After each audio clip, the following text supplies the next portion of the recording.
Sorry to हाँ नहीं कोई इंटरवीन यू।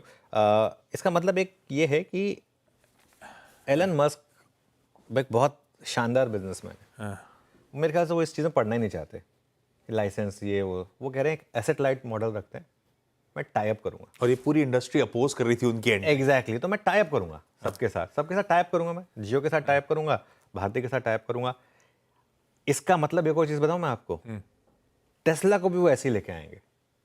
टेस्ला भी जैसे ये हार्ली डेविडसन ने हीरो के साथ टाइप कर लिया, ट्रायम्फ ने बजाज के साथ टाइप कर लिया, मुझे हैरानी नहीं होगी कि, और वहाँ पे सबसे बड़ी ट्रेड बनेगी जिस भी कंपनी के साथ वो टाइप करेंगे, मुझे हैरानी नहीं होगी अगर वो टेस्ला भी जो है ना वो किसी के साथ टाइप करके ही आए यहाँ पर, एसेट लाइट मॉडल रखे।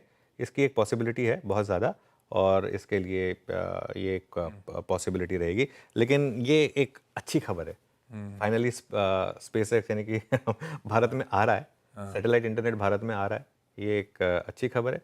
मुझे लगता है कि इसमें कुछ ना कुछ थोड़ा सा शायद गवर्नमेंट का भी रोल रहा हो कि भाई स्पेक्ट्रम वगैरह के उसमें जाते ही नहीं है, आप एक एसेट लाइट मॉडल रखिए, आप आइए यहाँ पर, एग्जिस्टिंग कंपनियों को भी दिक्कत ना हो, विन विन हो सबके लिए। ये सबके लिए विन विन हो गया, कंज्यूमर के लिए भी विन विन है, हमें हाई स्पीड इंटरनेट मिलेगा, वैसे तो खैर ऑलरेडी अच्छा हाई स्पीड का इंटरनेट मिलता है, हमें थोड़ा और हाई स्पीड का इंटरनेट मिलेगा, सबके लिए विन विन हो गया ये बेसिकली।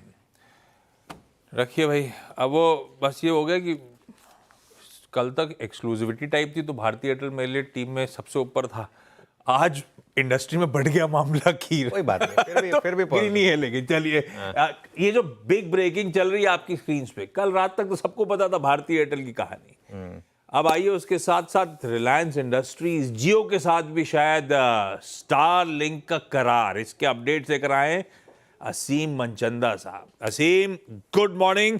पहले तो इसी डेवलपमेंट के साथ शुरुआत करी जाए, उसके बाद सब समझूंगा आपसे। पहले तो आप क्या पिक कर रहे हो, खबर क्या है रिलायंस को लेकर? गुड मॉर्निंग आशीष। जिस तरह से कल भारतीय एयरटेल ने स्टारलिंक के साथ करार किया था, वैसा ही एक करार अब हमको रिलायंस जियो के साथ देखने को मिला। तो एक्सक्लूसिविटी कहीं भी इस कॉन्ट्रैक्ट के अंदर नहीं थी। तो जिस तरह से भारतीय एयरटेल अपनी भारतीय एयरटेल सर्विसेज देने की तैयारी कर रहा था, तो उसी तरह से एक सेम का सेम हमको करार अब रिलायंस जियो के साथ भी देखने को मिला। जियो प्लेटफॉर्म ने स्टारलिंक के साथ करार किया है, और जो जिस तरह से पहले भारतीय एयरटेल अपने रिटेल शोरूम के ऊपर ये सारे इक्विपमेंट बेचने की तैयारी कर रहा था, अब रिलायंस जियो ने भी वही कहा है कि हम सारे इक्विपमेंट बेचेंगे, और इतना ही नहीं, जो इंस्टॉलेशन है उसके अंदर भी मदद करेंगे। जो गांव-गांव तक जो स्टारलिंक का ब्रॉडबैंड है, इंटरनेट है, उसको पहुंचाने के अंदर हम मदद करेंगे।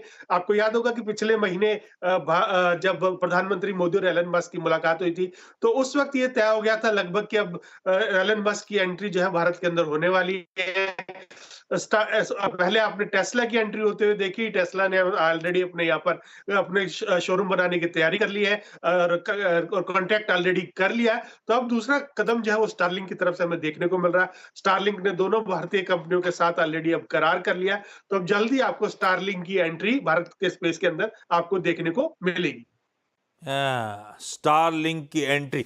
अच्छा, भारती का रिलीज कह रहा था ये इम्प्लीमेंटेशन जो है डिपेंडेंट रहेगा स्टारलिंक सारे नेसेसरी ऑथराइजेशंस ऑपरेट करने के इस देश में भारत सरकार से लेकर आए उसके बाद। तो ये एंट्री मतलब अभी भी सरकार की मंजूरी हामी बची हुई है, और अब उनको वो स्पेक्ट्रम वेक्ट्रम की जरूरत नहीं पड़ेगी, ऐसा रीड करूं क्या? जी सही कहा। देखिए, पहले तो कंपनी को अगर भारत में सर्विसेज देनी है तो उसको एक लाइसेंस चाहिए होगा, और लाइसेंस देने के लिए कंपनी ने 2 साल पहले आवेदन किया था। 2 साल हो गए हैं, लेकिन अभी तक भारत सरकार ने कंपनी को लाइसेंस नहीं दिया है। तो लगातार वेट हो रहा है कि कब कंपनी जो है भारत की जो सिक्योरिटी रिक्वायरमेंट्स है उनको पूरा करे, उसके बाद ही कंपनी को लाइसेंस दिया जाए। तो अभी काफी चीजों पे एग्रीमेंट हो चुका है, बातचीत बन चुकी है, लेकिन 1 स्टेप फॉरवर्ड 2 स्टेप बैकवर्ड ऐसी स्थिति जो है लगा थी। तो अब उम्मीद है कि जैसे भारतीय कंपनियों के साथ उन्होंने करार किया, तो अगले 2 से 3 महीने के अंदर आपको वो लाइसेंस स्टारलिंक को मिलता हुआ दिखाई दे सकता है। दूसरी बड़ी बात, कि आपको स्पेक्ट्रम भी चाहिए होगा सर्विसेज देने के लिए। अभी ट्राई की रिकमेंडेशंस का इंतजार है, ताकि आप डायरेक्ट सर्विसेज दे सकें, आपको इन ऑपरेटर्स की जरूरत ना पड़े। तो उसके लिए स्पेक्ट्रम का इंतजार रहेगा, आपको ट्राई की रिकमेंडेशंस आएंगी। 2 से 3 महीने की प्रक्रिया वो भी रह सकती है। तो आपको अगर सैटेलाइट ब्रॉडबैंड सर्विसेज का चाहिए, तो आपको अभी 2 से 3 महीने और इंतजार करना पड़ेगा, और उसके बाद ही दोनों कंपनियां स्टारलिंक के जरिए भारतीय ग्राहकों को सर्विसेज दे सकेंगी। हाँ, interesting. Aseem, thank you so much इस अपडेट्स लेकर आने के लिए। तो इलॉन मस्क साहब के स्टारलिंक की एंट्री भारत में और देश की 2 दिग्गज टेलीकॉम कंपनीज के साथ करार। कल शाम तक भारतीय एयरटेल के अपडेट्स और अब असीम ब्रेक करते हुए रिलायंस इंडस्ट्रीज यानी कि जियो के साथ भी स्टारलिंक का करार होता हुआ। बढ़िया खबर, थैंक यू सो मच। आऊंगा मैं इन स्टॉक्स पे इंडिविजुअली, आगे बातचीत भी करेंगे, लेकिन अब एक काम करा जाए, अपने बिग